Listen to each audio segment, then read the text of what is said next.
प्रणाम मित्रों, ध्यानस्थ नमन। आज पुनः मैं उपस्थित हूँ उपनिषद की एक कहानी को लेकर, जो कि छांदोग्योपनिषद से लिया गया है।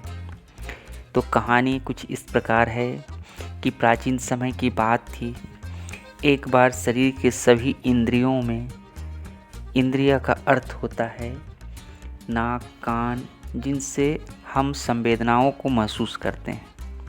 तो सभी इंद्रियों में अपने बड़प्पन के विषय को लेकर विवाद हो गया। सभी इंद्रियां स्वयं को ज़्यादा प्रमुख, ज़्यादा बड़ा और स्वयं दूसरे को हीन बताने लगी। मुख्य रूप से विवाद मन, वाणी, नेत्र, कान और प्राण इंद्रिय के बीच में छिड़ गया। वह आपस में बहस कर रहे थे। रसनेन्द्रिय अर्थात वाणी ने कहा कि मैं सबसे बड़ी हूँ, क्योंकि मैं न रहूँ तो मनुष्य बोलेगा कैसे। बात भी सही है कि मनुष्य का अधिकतर चीज़ वाणी के द्वारा ही संचालित होता है और वह जीवन को सुगम बना पाता है। तो इसके बाद श्रवणेन्द्रिय कान ने कहा कि नहीं, मैं सबसे बड़ी हूँ। अगर मैं न रहूँ तो मनुष्य सुन न सकेगा, कभी सुन नहीं सकता, वह बहरा हो जाएगा। अगर कोई बोलता भी रहे और मैं न रहूं तो व्यक्ति सुन ही नहीं पाएगा। तभी नेत्रेंद्रिय अर्थात नेत्र ने कहा, आँखों ने कहा कि मैं सबसे बड़ी हूँ। अगर मैं नहीं रहूं तो मनुष्य को कुछ भी दिखाई न देगा, वह अंधा हो जाएगा, वह पराश्रित हो जाएगा, यहाँ तक कि जीवन भर वह ठोकरें खाता हुआ ही मरेगा। इसके बाद मनेन्द्रिय ने कहा, मन ने कहा, अगर मैं न रहूं तो मनुष्य की कुछ भी इच्छा कैसे उत्पन्न होगी। उसके होने और न होने का कोई अर्थ नहीं रहेगा, क्योंकि जब मन ही नहीं है तो मनुष्य के जीवन का अर्थ भी नहीं है। इस तरह सब अपने अपने तथ्य को, अपने अपने पक्ष को रख रहे थे। सबसे अंत में प्राणेंद्रिय ने कहा, मैं सबसे बड़ी हूँ, क्योंकि यदि मैं नहीं रहूँगी तो मनुष्य शव बन जाएगा, इसलिए शरीर में प्राण बड़ा होता है। ऐसा प्राणेंद्रिय ने कहा। परस्पर विवाद करते हुए कोई समाधान न हो पाया। तब सभी इंद्रियां प्रजापति के पास पहुंची और उन्हें प्रणाम करके समस्या बताई। फिर प्रजापति से अपनी समस्या का समाधान करने को कहा। ब्रह्मा बोले कि इंद्रियों, तुम सबसे पहले बड़ी श्रेष्ठ इंद्रिय वही है जिसके न रहने से मानव शरीर चेष्टा रहित हो जाए। अतः 1 साल के लिए तुम सभी मानव शरीर से अलग रहो, तुम्हारी समस्या का समाधान स्वतः हो जाएगा।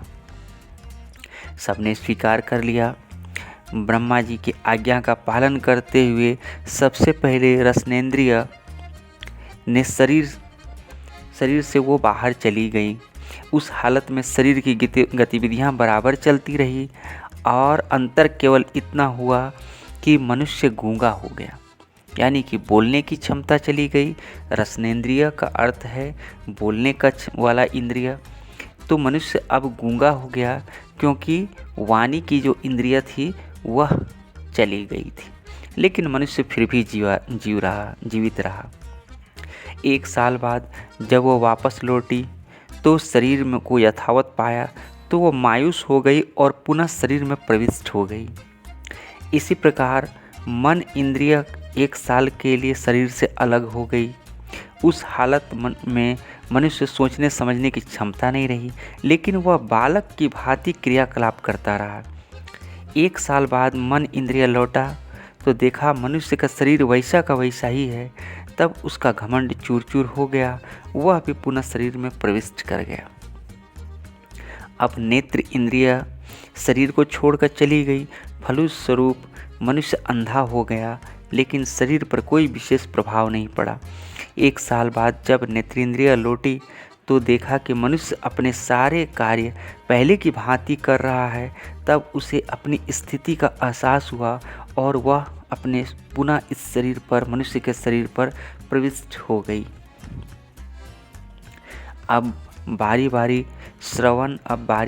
श्रवण इंद्रिय की थी। श्रवण इंद्रिय यानी कि सुनने की क्षमता। श्रवण इंद्रिय भी 1 साल के लिए शरीर से बाहर हो गई।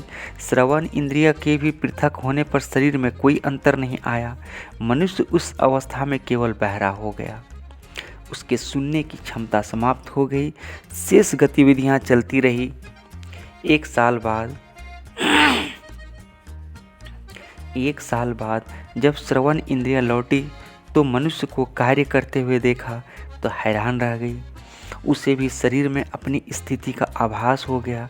आखिर वह भी शरीर में प्रवेश कर गई।